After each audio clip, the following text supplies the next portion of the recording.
Welcome students. आज हम एक नया चैप्टर शुरू करने जा रहे हैं। वो है chapter 11 biotechnology principles and processes, जैव तकनीकी के सिद्धांत एवं प्रक्रियाएं।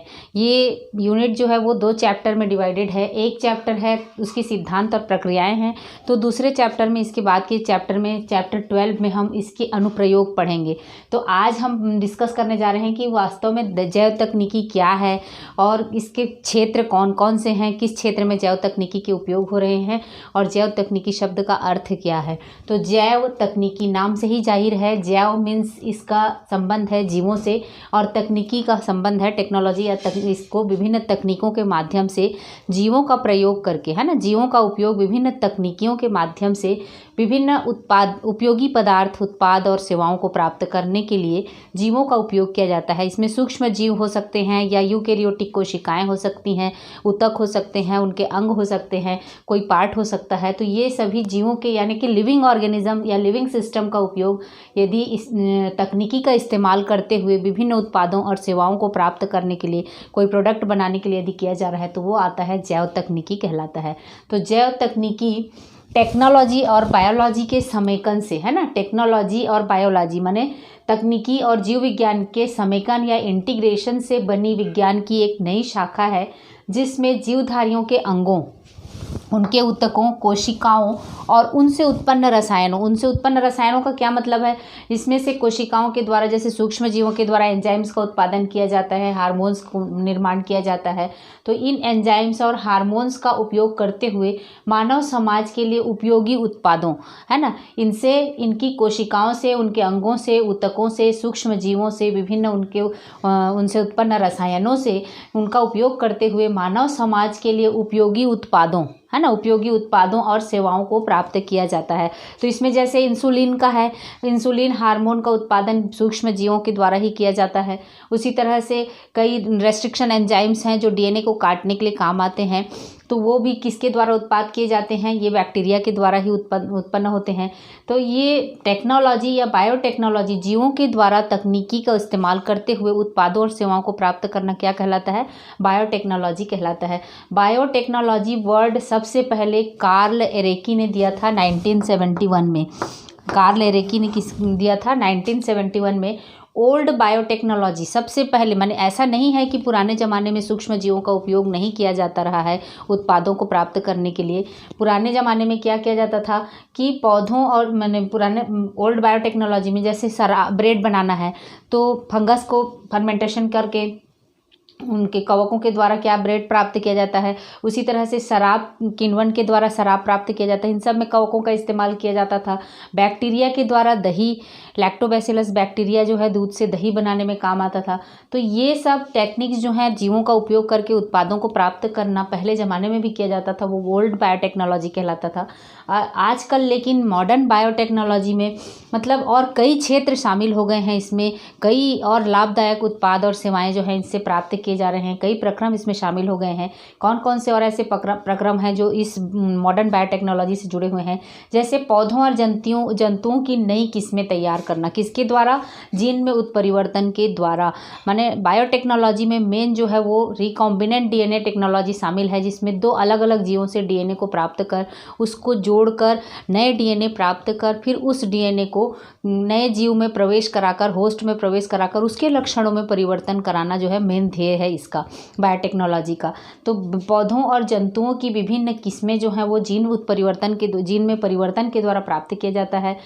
विभिन्न पौधों को जैसे कि रोग के प्रतिरोधक बनाया जाता है, सूखा लवण से के प्रति प्रतिरोधी बनाया जाता है। उनमें ऐसे जीन डाल दिए जाते हैं कि वो सूखा को सह सकते हैं, रोगों से लड़ सकते हैं और लवण की जो अधिकता है उसको भी सहन कर सकते हैं। साथ ही साथ कृत्रिम जीन का संश्लेषण भी इसी के अंतर्गत आता है कि विभिन्न न्यूक्लियोटाइड्स को डालकर नए जीन का संश्लेषण किया जाना भी बायोटेक्नोलॉजी का ही फील्ड है। दवाओं और सेवाओं वैक्सीन का, दवाओं का निर्माण करना या वैक्सीन का निर्माण करना भी बायोटेक्नोलॉजी के अंतर्गत आता है, क्योंकि इसमें भी जीन में इच्छित परिवर्तन करके नए प्रकार के वैक्सीन का तैयार किया जाता है, नए ड्रग्स या दवाओं को, माने इन जीन में परिवर्तन करके। जीन क्या होते हैं? लक्षणों को डिसाइड करने वाले होते हैं। तो किसी भी जीव में नए प्रकार के जीन डाल देंगे तो लक्षण तो उसके प्रभावित होंगे। तो यदि हम नए लक्षणों को डालना चाहते हैं तो उन लक्षणों के जीन को हम आवश्यकता अनुसार जो है वो नए पौधे में, नए जीवों में डाल सकते हैं। तो ये भी बायोटेक्नोलॉजी का ही एक अंग है। और दवाओं और सेवाओं का, मान दवाओं और वैक्सीन्स का निर्माण भी इसी का अंग है। जीन थेरेपी क्या है कि मान लीजिए किसी में कोई जीन का रोग का जीन उपस्थित है और उसको यदि ठीक करना है तो उस जीन, माने उसके डीएनए के सीक्वेंस में से उस जीन को निकालकर, उस बेसिस के क्रम को, उस बेस को निकालकर उसकी जगह नया जीन या फ्रेश जीन जो है वो डालकर, जीन थेरेपी के अंतर्गत आता है। नए उस जीन का या रोग का जीन ही बाहर निकाल दिया जाता है और नया जीन, उसमें इच्छित जीन जो है उसमें डाल दिया जाता है। तो ये जीन थेरेपी कहलाता है। इनके रोगों के निदान के लिए, डायग्नोसिस के लिए टेस्ट ट्यूब बेबी का निर्माण, जैसे कि बाहर की ओर टेक्नोलॉजी के माध्यम से एग और स्पर्म को लेकर बाहर परख नली में फर्टिलाइज करवाते हैं, बाह्य निषेचन कराया जाता है। जबकि वास्तव में मनुष्यों में क्या होता है? आंतरिक निषेचन होता है। तो बाह्य निषेचन कराकर जाइगोट का फॉर्मेशन किया जाता है, जाइगोट से भ्रूण प्राप्त किया जाता है और टेस्ट ट्यूब बेबी का निर्माण किया जाता है बाह्य कंडीशन में। तो ये सब बायोटेक्नोलॉजी का नया फील्ड है। आज उसके कई आयाम और अधिक हो गए हैं। इस तरह से बायोटेक्नोलॉजी या जैव तकनीकी को हम एक विज्ञान नहीं कह सकते, बल्कि कई विषयों का एक सम्मिश्रण है ना। केवल शुद्ध विज्ञान नहीं है, बल्कि कई विज्ञानों का माने सम्मिश्रण है।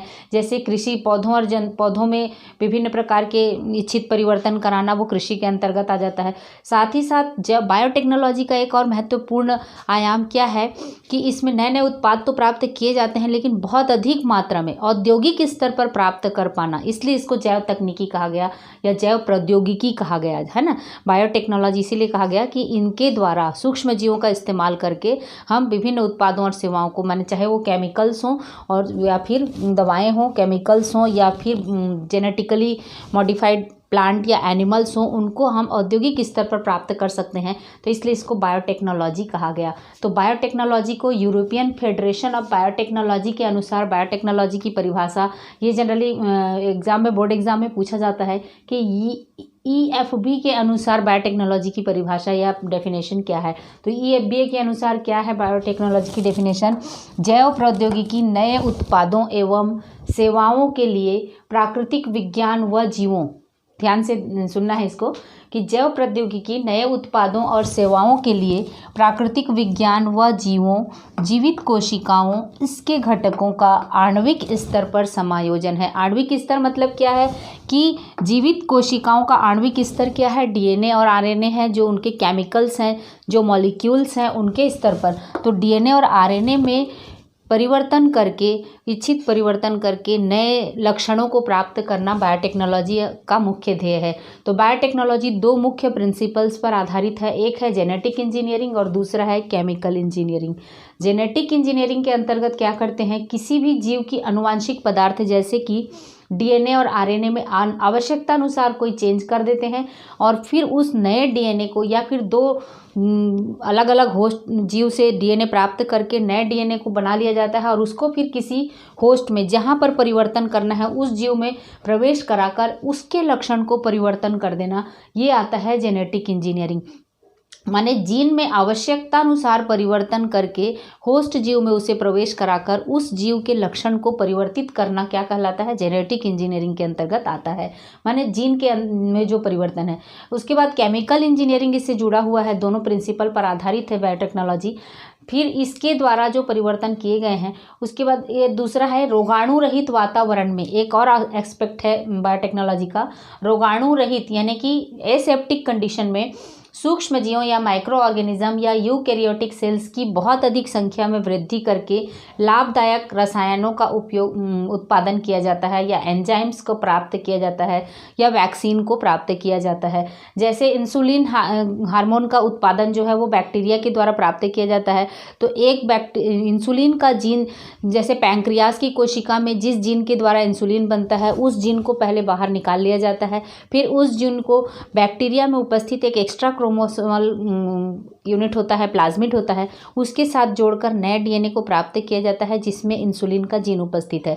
अब इस इंसुलिन के जीन को नए बैक्टीरिया में प्रवेश करा देते हैं दूसरे होस्ट में, और उस बैक्टीरिया का जीन जो है वो अब फिर क्या करता है, वो बैक्टीरिया जैसे जैसे ग्रो करता है जितनी अधिक संख्या में बैक्टीरिया ग्रो करेंगे उतनी अधिक संख्या में उसमें इंसुलिन जो है वो बन जाएंगे। अब ये इंसुलिन को फिर एक्सट्रैक्ट करके उसको प्यूरिफाई करके उसमें से इंसुलिन को बैक्टीरिया से निकाल लिया जाता है और फिर उस इंसुलिन को जिसमें इंसुलिन की कमी है उसको प्रदान किया जाता है। तो इस तरह से औद्योगिक स्तर पर इंसुलिन का उत्पादन किया जाता है। तो ये केमिकल है, हार्मोन भी क्या है, केमिकल है। तो जीवों के द्वारा अधिक संख्या में वृद्धि करके क्लोनिंग कराकर, बहुत अधिक संख्या में वृद्धि करना क्या कहलाता है, क्लोनिंग कहलाता है। तो क्लोनिंग कराकर लाभदायक रसायनों को प्राप्त करना क्या किसके अंतर्गत आता है, केमिकल इंजीनियरिंग के अंतर्गत आता है। ये जस्ट इंट्रोडक्शन है, आगे हम इस चैप्टर में एक एक करके डिटेल पढ़ेंगे कि प्लाज्मिड क्या है, क्लोनिंग क्या है और आगे इनका उपयोगिता किस तरह से किया जाता है बायोटेक्नोलॉजी में। और बायोटेक्नोलॉजी को रिकॉम्बिनेंट डीएनए टेक्नोलॉजी भी कहा जाता है। वो कैसे, अभी एक एग्जाम्पल के माध्यम से हम समझ। रिकॉम्बिनेंट डीएनए टेक्नोलॉजी को इस एग्जाम्पल के माध्यम से समझेंगे जिसमें कि इंसुलिन का निर्माण किया जा रहा है। रिकॉम्बिनेंट डीएनए क्या है, जैसे दो अलग अलग स्रोतों से डीएनए को लेकर, माने एक है जैसे कि ये प्लाज्मिड सेल है, ये बैक्टीरियल सेल है, और दूसरा है ह्यूमन सेल है, पैंक्रियास का सेल है जिसमें किसका जीन है, इंसुलिन का जीन उपस्थित है। तो इसको क्या करते हैं, इंसुलिन के जो इच्छित जीन है, इंसुलिन का जीन जिसको हमको बनाना है उसका जीन को निकाल कर अलग कर लेते हैं, डिज़ायर्ड जीन को अलग कर लेते हैं और उसके बाद इसको डीएनए से काट कर अलग करते हैं। काटने के लिए जिस एंजाइम का प्रयोग किया जाता है उसको कहा जाता है रेस्ट्रिक्शन एंडोन्यूक्लिएज, है ना, रेस्ट्रिक्शन एंडोन्यूक्लिएज एंजाइम का प्रयोग किया जाता है। उसके द्वारा इच्छित जगहों से डीएनए को काटकर अलग किया जाता है। आगे हम उसका डिटेल और इस चैप्टर में पढ़ेंगे। अभी सिर्फ ये देख रहे हैं कि दो डीएनए को जोड़कर एक नया डीएनए किस तरह से बनाया जाता है और नए प्रोडक्ट किस तरह से बनाए जाते हैं। एक जनरल आइडिया है, हम इस चैप्टर में डिटेल और आगे करेंगे। तो इस तरह से जैसे ये बैक्टीरियल सेल होता है उसमें सामान्य डीएनए के अलावा एक और सर्कुलर डीएनए पाया जाता है जिसको कहते हैं प्लाज्मिड, और ये प्लाज्मिड में सेल्फ डुप्लीकेशन की क्षमता पाई जाती है। तो इसी प्लाज्मिड को बाहर निकाल देते हैं और फिर एंडोन्यूक्लियसिस के माध्यम से, रेस्ट्रिक्शन एंजाइम के माध्यम से काटकर कुछ हिस्से को काटकर अलग कर दिया जाता है और उस हिस्से पर इंसुलिन का जीन को लाकर जोड़ दिया जाता है ना। अब ये बन गया, इस तरह से बैक्टीरियल सेल के प्लाज्मिड को एक वेक्टर के रूप में यूज़ किया जाता है और इसी में से इसको पहुंचाया जाता है इंसुलिन को, इस इंसुलिन के जीन को प्लाज्मिड से जोड़ दिया जाता है। किसके माध्यम से, लाइगेज एंजाइम के द्वारा इस प्लाज्मिड के जीन को इंसुलिन के जीन से जोड़कर एक नया डीएनए प्राप्त किया गया। तो ये डीएनए कहलाता है रिकॉम्बिनेंट डीएनए। और यही रिकॉम्बिनेंट डीएनए को हम ऐसे बैक्टीरियल सेल में डालते हैं जिसमें प्लाज्मिड उपस्थित नहीं है, सामान्य प्लाज्मिड नहीं है, उस बैक्टीरियल सेल में डाल दिया जाता है और इस बैक्टीरियल सेल में फिर बैक्टीरिया जैसे जैसा वृद्धि करता है, इसमें जनन की क्रिया होती है एसेक्सुअल रिप्रोडक्शन की, जितनी अधिक संख्या में बैक्टीरिया बनेंगे उतनी ही संख्या में ये प्लाज्मिड भी बनेंगे। रिकॉम्बिनेंट प्लाज्मिड जो है, यहाँ पर रिकॉम्बिनेंट डीएनए है, ये भी संख्या में वृद्धि करेंगे। तो इस तरह से इंसुलिन के जीन की संख्या में वृद्धि हो गई। तो इस प्रक्रिया को कहते हैं एक बैक्टीरियल सेल से बहुत अधिक बैक्टीरियल सेल को प्राप्त करना एसेप्टिक कंडीशन में, ये कहलाता है क्लोनिंग, है ना। तो इस क्लोनिंग के द्वारा एक जो इंसुलिन का जीन था उससे कई सारे इंसुलिन के जीन प्राप्त किए गए।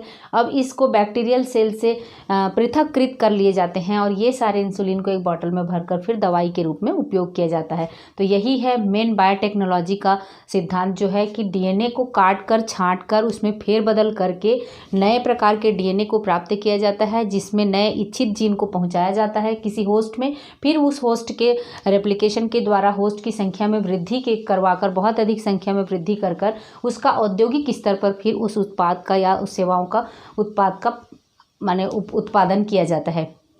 तो जैसे दो अलग अलग स्रोत से डीएनए प्राप्त किए, एक तो प्लाज्मिड बैक्टीरियल सेल से, दूसरा पैंक्रियाटिक सेल से, जीन को अलग किए, दोनों को जोड़े, फिर लाइगेज एंजाइम के माध्यम से फिर रिकॉम्बिनेंट डीएनए प्राप्त किया गया।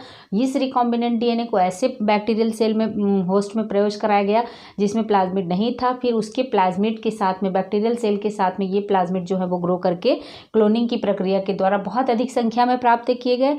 फिर ये बहुत अधिक संख्या में जो प्राप्त किए गए थे उनको फिर विशेष विशेष प्रोसेस के माध्यम से इंसुलिन को उसमें से अलग कर लिया गया और दवाओं के रूप में उपयोग किया गया। तो इस तरह से इंसुलिन का औद्योगिक स्तर पर उत्पादन किया गया। तो ये एक एग्जाम्पल है बायोटेक्नोलॉजी को समझने के लिए। आगे हम और इसके सिद्धांत और प्रोसेसेस, इसमें कौन कौन से टूल्स उपयोग होते हैं, किसके कौन कौन से चीज़ इसमें उपयोग होते हैं बायोटेक्नोलॉजी में, और कौन कौन से फील्ड में इसका उपयोग किस तरह से होता है, धीरे धीरे एक एक करके हम एक एक टॉपिक वाइज आगे अध्ययन करेंगे।